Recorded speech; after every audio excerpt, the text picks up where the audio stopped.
Welcome back to the Dilettante video blog. I'm Juliana from Dilettante Music, and I'm here in central London in the Marylebone area, which is where our office is. And I'm headed back to the office where we are knee-deep in wireframes and concept drawings, addressing the eternal question which Phil from Blonde raised in our last video blog about functionality and design and how everyone understands what they can do on Dilettante and still loves the site and the way it looks. And this is a really crucial issue for us because it's now been over a year since we launched, and we now have 45,000 page views a month and 12,000 visitors. So there are a lot of people who are familiar with the site and love the way it looks, and we'd like them to continue having that experience on it. And here is the Tudor Rose, our favorite pub just across the street from where we work. There's a certain level of functionality that you also need to convey. So the question becomes, do you tell people that? Do you give them visual clues about that? For instance, do they understand that they can buy tickets once they've found an event on the website? Do they realize that once they've listened to a sample or an MP3 on an overview of a work that they can click through and actually buy a download or buy a CD from one of our retail partners?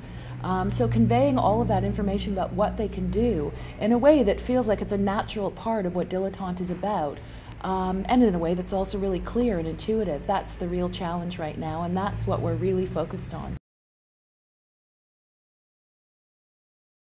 Well, the thing we know about Fergus Curry is he's very patient from his blog about practicing that new piece.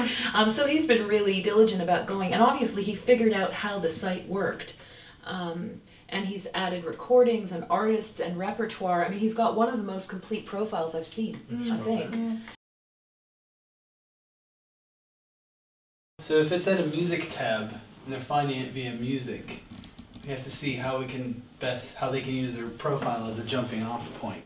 I think when you go to your profile and when you get there for the first time, you have to know what you can do to make that a great profile, to make it fill. We don't want people with empty profiles. So we need to make it seem clear generally that there's a connection between the music section of the site and the members/community section of the site. So here at Dilettante, we're all working flat out to make sure that the site launches on time. Chris is on the phones and on the computers sending emails and doing his bit as our commercial director. And Victoria, our crack marketing ace, is doing what she does best and driving forward relentlessly our marketing strategy. We are under considerable pressure right now to meet our launch date and to make sure that everything is the way that we want it to be. And that's all the time I've got today, so I've got to get back.